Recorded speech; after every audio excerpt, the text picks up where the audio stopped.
Welcome to the Health Coach Nation podcast. My name is Hailey Rowe, and I'm a sales and marketing coach and LinkedIn lead generation service provider.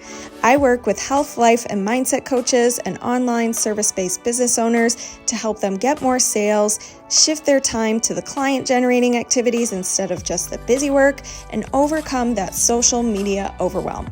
Let's get into the show. I have a new free gift for you. It's my free time management system. And this is something that you're going to actually be able to stick with. It's nothing too fancy. It's not going to require spreadsheets. And it's basically teaching you how to love your calendar, how to plan your week and prioritize the result producing activities, how to prevent procrastination and keep getting better and better at time management with my 5 reflection questions you can use weekly. And it's what I personally used when I was juggling so many side jobs when I was first growing my business. So I can't wait to share it with you. It's at haileyrowe.com/time planning. It's all one word. And if you need the direct link or you can't find it, just feel free to DM me at Hailey_Rowe, mention the time management system, and I will get you the exact link. All right, let's get into the show. Today we're going to talk about, do you need to develop your coaching skills more before you actually start coaching? The reason why I'm bringing this up is because I got an email from somebody who is joining my Zero to Hero Coach Inner Circle program, which is my small group coaching program. It's very hands-on, and it is something where we are actually building your coaching business and getting to a point where you know the marketing and sales, principles you need to be bringing in clients, to be making sales. And a lot of people, when they are new to coaching, get freaked out at this stage because they're like, I did my certification, but am I really ready to start coaching clients? I mean, I've never actually coached a ton of people before. Maybe you've coached some people in your certification program for practice, but you still feel a little like, I'm new to coaching. So if that is you, I want to talk about a couple things that you can keep in mind and some ways you can start developing your coaching skills. So I also am going to be talking about how in the inner circle we address this. So the first thing is, and as somebody who has gotten a lot of coaching certifications, I understand the allure of just the idea of wanting to get more and thinking that the next one is going to be the one that is like the gold medal of all coaching programs. And the truth is, you get really good at coaching by actually coaching people. And until you realize, you can't just keep learning, you have to get out in the world and actually go make an impact on people and actually go do it. And that's how you become the best coach you can be. So I did several coaching certifications back in 2010 to 2012-ish. And I got a life coaching certification, a behavioral change specialist certification, all sorts of stuff. But it wasn't until I actually was doing peer coaching in those programs and then actually practicing with people in my community and making a fool out of myself at local workshops and things like that, where I actually quickly became a better coach because I was actually experiencing the trauma of well, that didn't work, or that worked really well. And you learn better when you're experiencing those emotions with it too, right?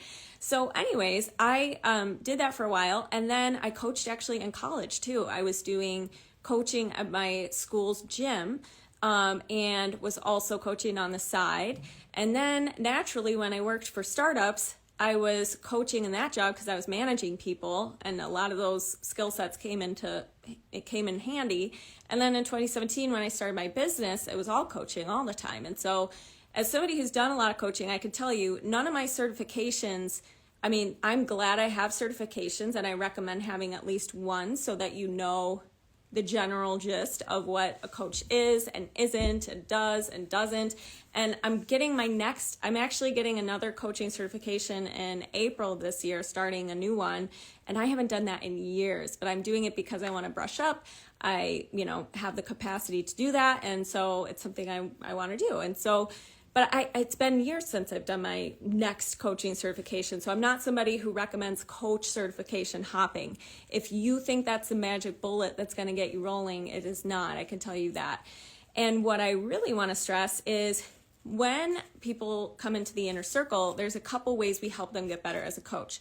Number one is you're just in an environment of very serious professional coaches who are taking this seriously and actually turning this into their business. So being around that and being able to bounce ideas off of each other in our community is a really great way to, if you ever have questions about, hey, I have this situation with a client, or I don't know how to handle a certain thing, you can always ask and I can help you through that. And also our group can share ideas. So that's one way that a lot of times I see my clients come into the program and feel more confident as a coach, because we're able to talk through, hey, what should I do in this situation? The other way that you become better as a coach in the Inner Circle program is I have a whole section on client delivery. And a part of that is we have guest speakers who teach coaching skills come in, and there's video trainings with them. So we have someone who talks about how to lead your coaching sessions and how to keep your client accountable.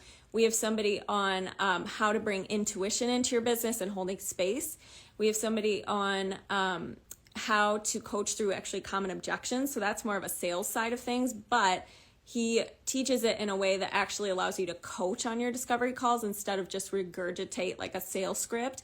And if you're going to be good at coaching, you're going to be good at sales, because a lot of it is the same thing. It's asking powerful questions. It's seeing if somebody's a fit for something, or if they're motivated to do something, and helping them, understand what can be their blueprint or what can be their path. So he's in there. And then we have, I'm missing one. Oh, we have one about how to ask powerful questions and how to set boundaries with clients and things like that. So those are all included. And then I also am helping you structure your offer and validate your offer and actually form an offer you feel confident about. Because a lot of times why people don't feel confident about their coaching skills is they feel like, I don't really have a structure. I don't really know what makes me stand out as a coach. I don't really know what kind of results or outcomes I want to be like helping people with. And so we get really clear on that, and we help you develop what is unique about your program. And obviously it leaves room for your own customization with clients, but at the same time you have a structure you can fall back on and a framework you can present and feel really confident about that also lifts up the positioning of your message. When your message is just, I coach you, and you get a couple sessions and it's this many months, there's no real okay, what's the outcomes? Why am I doing this, right? But when we position your message as you're helping someone go from point A to point B, and here's what makes your program unique, and here's your signature system that gets them there, or the roadmap you generally use, and then obviously it's customized as needed for private clients, now it uplifts the value of your coaching package or program. So we do that too, and that's going to help you feel more confident as a coach as well. And then the last thing we do as well, before we even get to that point, is validate what your audience even wants. Because if you're feeling not confident in your coaching skills, it's probably because you're like, I don't really know what I even have to offer or what people want from me. And so we have a part about market research where we're going to find out what your audience wants and needs and structure your offer based on that. And make sure in that process you are interacting with people and getting practice at coaching, so that can get you ready as well for coaching more. So my whole point here is that you get better as a coach by actually going out there, it's just like you go to the gym to work out and get your muscles stronger. You thinking about going to the gym and learning more about physiology and learning more about the workout machines at your gym doesn't actually make you a better worker outer. It may prepare you. It may make you walk into the gym a little more confident, but the real way you get better at working out is going to do it. And it's the same thing with coaching. And so my goal with my clients is to get you out there coaching, get you out there working with clients, making an impact, getting feedback, getting testimonials, getting case studies, and maybe even launching a test group first if you really want to, before offering your real quote-unquote premium offer, just to lead people through your program once and adapt it as needed and get practice, etc. And or doing test sessions if you want to do that as well. We could work on that. But that's what I do with my clients to get them out there. And so if you have questions, I'm just making sure I didn't miss any of my notes here. If you have questions about should I get another certification or should I start the business side of things, I am not against certifications. I think they're amazing. I'm actually even going to be talking about FDN, which is one that I've been having a lot of clients come from, and they love it. Probably later this month, we're going to be doing a training for you guys. But my point is, how long are you going to certification hop or just consume information before you actually go in the ring and start coaching people? And yes, you will never feel 1,000% ready for that first session or that first client or whatever, but you are ready enough. And you have to change your self-concept, because here's the deal. No matter, you could have 10 clients or 1 million clients, but what creates your confidence in your coaching skills is your thoughts about your coaching, not the number of clients you have, not how long you've been doing it, not how many certifications you have. It's really your self-concept. And now it's naturally easier to generate positive thoughts about your skills when you have coached a lot of people, but you don't need that to get started. You just need to start with, here's what I do know, here's what I can do, here's what I know I can bring to the coaching session, which is holding space, asking powerful questions, commitment to helping this client, openness to feedback, all that kind of stuff. And you can now generate a feeling of confidence already in your coaching skills, compared to if you're going in with it like thinking, I need, XYZ to happen first before I can feel confident coaching. I need to have 10 clients before I can give myself permission to feel confident coaching. That is not required for getting started. So I hope this helps. And if you want to learn more about the Inner Circle program, get any feedback on launching your own test group or your own program, go ahead and comment Inner Circle. It is a program I've been running since around 2018, 2019. And here's the thing about that.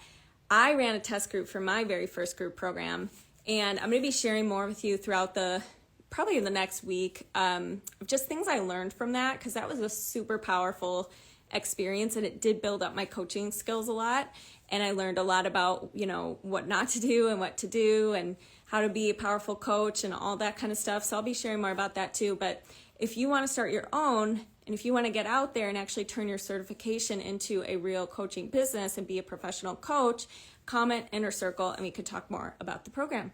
I'll talk to you guys soon. Thanks. Thanks so much for listening to this podcast. And if it's really helpful for you, I'd really appreciate if you share it and or leave a written podcast review.